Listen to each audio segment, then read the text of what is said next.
Hello, my name is Naudi Martinez. I am the Neighborhood Conservation Planner with the Neighborhood Conservation Program, and this is the final design presentation for the North Larimore Street and 9th Street North project in the Dominion Hills neighborhood. Before we get started, we're going to do a quick overview and some history of the project. Then we're going to run through the actual street improvement design plan. Then we'll have a presentation of the landscape plan, followed by a presentation of the rain garden landscape plan, and then lastly, a review of the temporary easements and next steps. Just to give you a little bit of background on this project and the purpose of this presentation is to review the final design for the street improvement and the rain garden at the intersection of North Larimore Street and 9th Street North.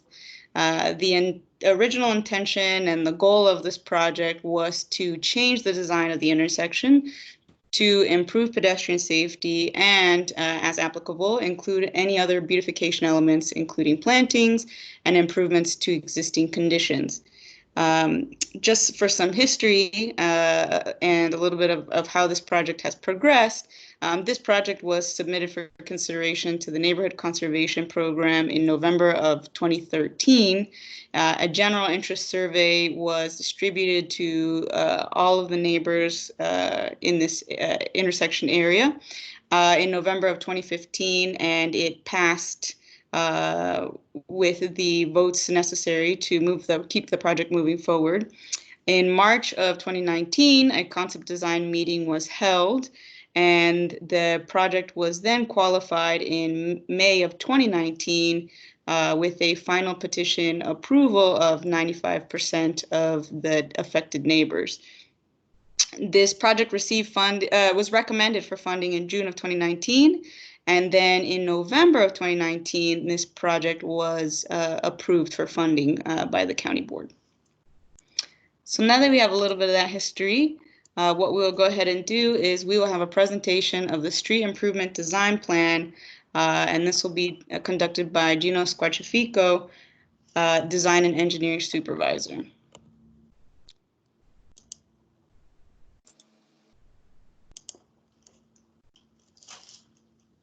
Thanks, Naudi. Looks like I have control. So yes, my name is Gino Squarcifico. I was involved in preparing the concept plan for 9th Street and Larimore.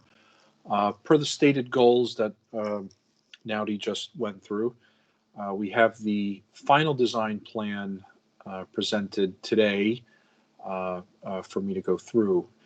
Before I go through it completely, I just wanted to cover some plan items here so that it's clear to you folks when reading this.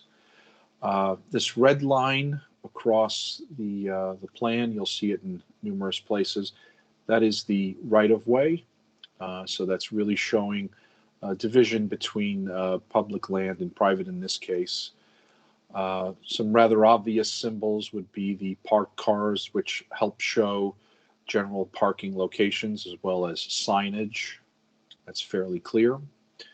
Running through the plan is also a bluish line color that represents the existing water main.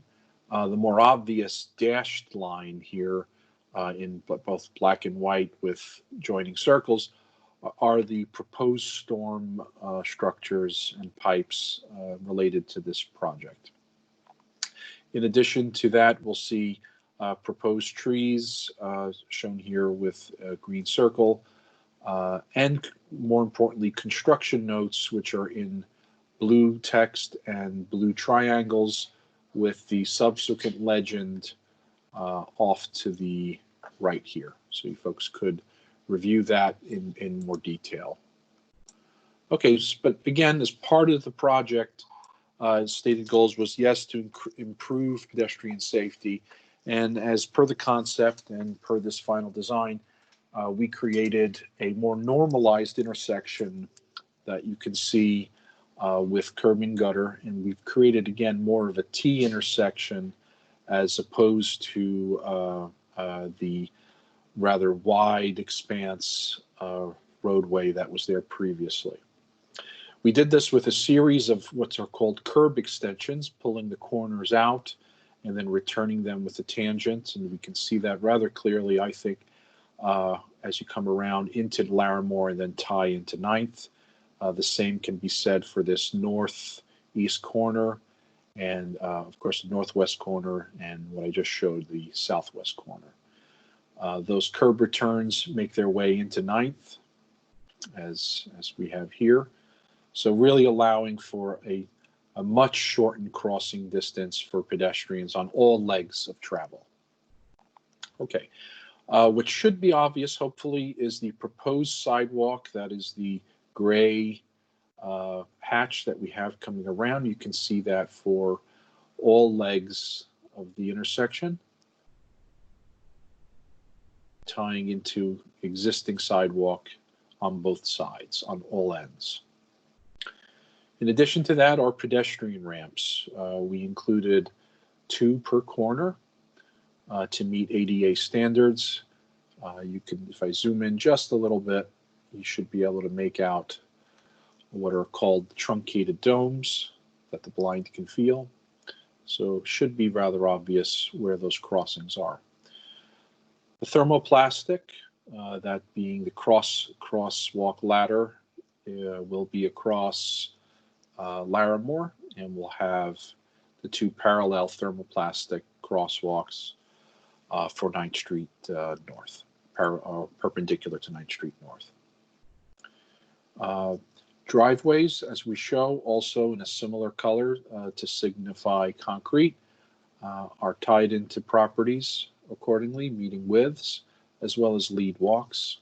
And I would ask you folks to just look and read what these construction notes mean, again, to the legend to the right. But here we are showing tying in on all properties where driveways are affected by proposed sidewalk. In addition to these planimetric features, we do have, as I mentioned, proposed storm catch basins, or inlets as they're called. So they are interconnected with the pipes that I mentioned earlier. We propose a few on 9th Street North, and as we come down, we have at least 4 on Larimore tied into a main manhole, and if we just pan east on 9th Street North, we make a final connection onto an existing storm line. Okay, we also are going to mill and overlay the asphalt, so that means removing the top layer and replacing it with new asphalt. And of course, I mentioned the crosswalks that would be added after, as well as the double yellow line as shown on this plan. So that generally concludes what the final design plan entails. If you have any questions with regards to engineering details, please forward those to Naudi, who will, in fact, get those over for us to answer here on the engineering side. Thank you. Thank you, Gino. All right. For the next presentation, we will have Jill Utan, the Neighborhood Conservation Landscape Architect, to walk you through the landscape plan.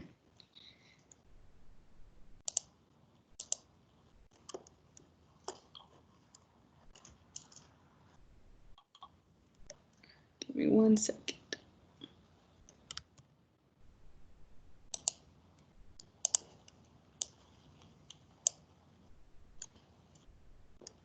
Okay, Jill.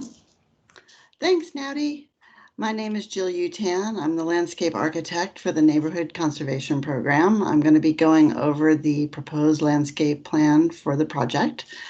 The plan hasn't changed since we presented it at the concept design meeting in March of 2019. All the proposed trees are native. There are 3 black gum trees located in the grass utility strip. These medium-sized shade trees have red fall color, and their approximate installation size is going to be 10 to 12 feet tall. There is also one redbud tree located in the grass utility strip near the overhead utility line. You can see that as the pink tree on the plan. This flowering tree has fuchsia flowers in mid-spring. They're actually blooming right now. The approximate installation size of this tree would be about 8 to 10 feet tall. There is also one shingle oak tree located on the plan behind the sidewalk near the curved driveway. This tree is a larger shade tree, and for reference, these trees are located in the medians right now on Patrick Henry Drive and Dominion Hill, so you can see what those look like. The installation size for these trees as well would be about 10 to 12 feet tall. Additionally, new topsoil will be installed for each new tree since the proposed locations were originally in a paved area. The trees will be installed in the next planting season after the hardscape construction is completed. And then the landscape contractor who installs the trees will also be responsible for watering the trees for 2 years. After 2 years, the maintenance of the trees is turned over to our Parks Department. And then, Nowdy, if you want to scroll over to the photographs. You can see pictures here of the black gum trees up at the top, the red fall color, and then just what they normally look like. And then the redbud trees are in bloom below in this photo. You can see a line of them. And then there's just a couple more photos just below. You can see a picture of the shingle oak on the left, and then 2 more pictures of newly installed redbud trees. This concludes my presentation, and if you have any questions, please forward them to Nowdy, and I will be happy to answer them. Thank you. Thank you, Jill. All right, and the next presentation will be done by Angelette, Watershed Projects Manager of the Rain Garden Landscape Plan.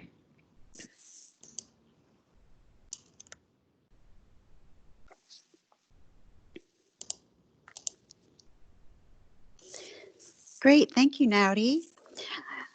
I will be speaking to you a little bit about the rain garden design today, and it's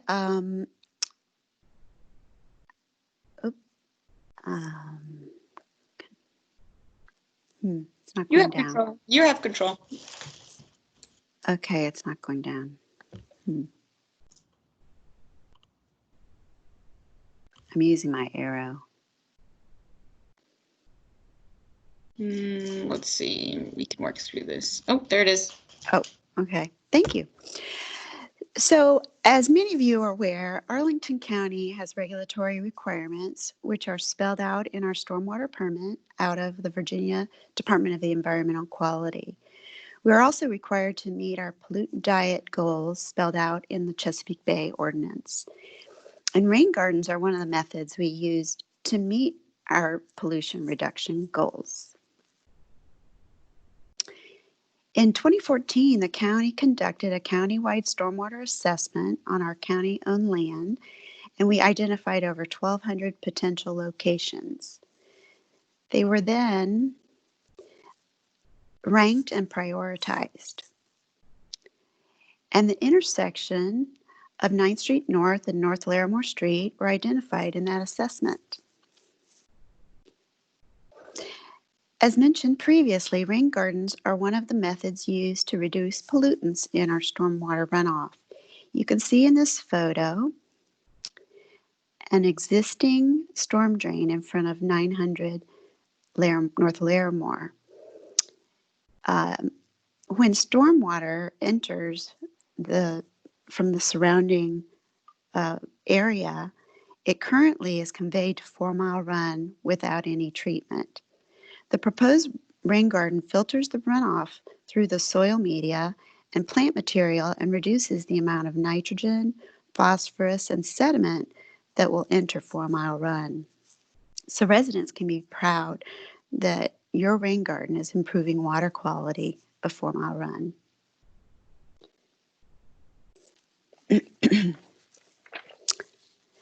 This image shows how a rain garden works. Water enters it and slowly seeps through the soil media and it filters out pollutants. As the image notes that without this rain garden, the contaminants enter the storm drain system and are discharged directly into the waterways, and in your case, into 4 Mile Run at the base of the hill.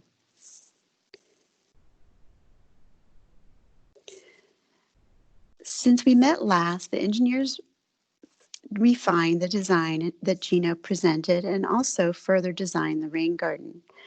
I wanted to show you a little bit about how the rain garden works. Stormwater runs down the curb and gutter and enters through a trench frame into the rain garden. This trench frame is underneath the sidewalk and looks similar to this. In the event of a large rain, the pond will fill up and the water will flow into this riser if it rises this high. And it works much like the hole in a bathtub. This water then is then conveyed to the stormwater system.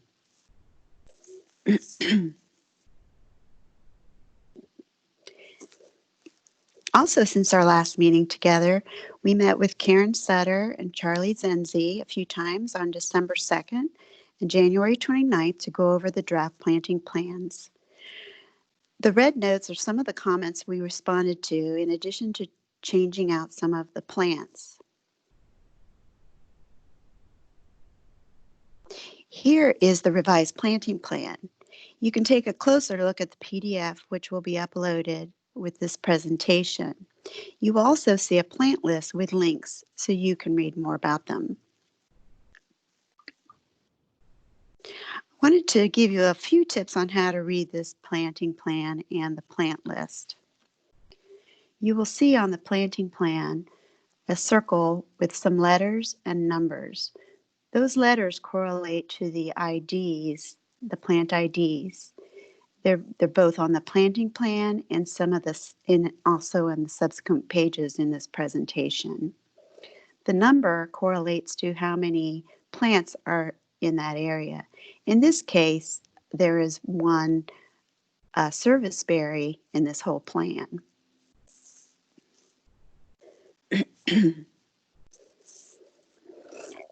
As a quick review, rain garden plants are selected according to their ability to thrive in different water levels, whether they are located on the upper edge, the slope, or the deeper part of the basin. For example, the blue flag iris, the iris versicolor, can tolerate wet feet.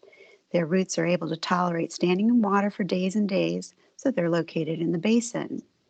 Plants are also selected based on their microclimate, seasonal habit, seasonal value, habitat value, height, form, structure, bloom time, bloom color, leaf texture, and leaf color as well. And just as a note, these systems are maintained once a month from March to November. In the subsequent pages of the presentation, I show some photos of the various plants that are proposed in the plan. And for example, here are some of the trees. And again, these letters correlate to both the planting plan and the plant list. A little earlier, I spoke about habitat value. And I wanted to just mention that the Virginia state insect is the tiger swallowtail butterfly. And it's one of the sweet bay magnolia, which is specified in our plan, is one of the host plants for the tiger swallowtail butterfly. So if you see this cute little guy snacking on the leaves, please allow him to keep munching. I won't take much time here to review each of these plants in the planting plan. But again, you can refer to the attachment that has links to get some more information. I've also will be attaching another brochure about green streets, both just general information and if you'd like to visit some in Arlington. With that, I thank you for your time and I'll pass this back to Naudi. Perfect. Thank you, Anne.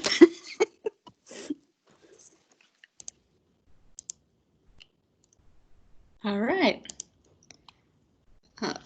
So the last thing we'll talk about is a review of temporary easements and what our next steps in the project are going to look like. So for your information,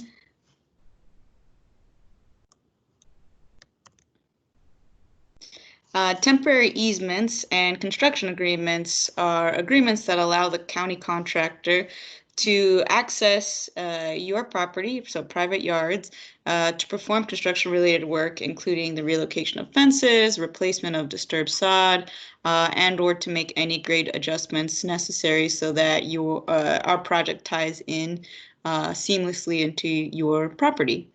It's important for you to know that the county does agree to restore any disturbed area on and adjacent to any temporary easement areas um, nearly as practical to its original condition. It's also important to know that temporary easements become null and void at the end of the project, and you will all be receiving temporary easements by mail within the next few weeks following this presentation, and then it's important that they be notarized by the notary of your choice. So what I'll do real quick is show you a quick example of what you will be receiving in the mail. So this is what a temporary easement looks like. Here's some of the language. And then here's some language that is highlighted again that talks about how the county is committed to restoring anything around or near the easement that may be disturbed. And this, again, also for your information, is a drawing of your property with the property line and shows exactly the square footage or the area that the county is requesting to be able to conduct work on your property and show some information about some of the work that will need to be done in that area. And if you have any questions about this, you can always reach out. We're working with a real estate specialist as well that will help walk you through any questions that you may have.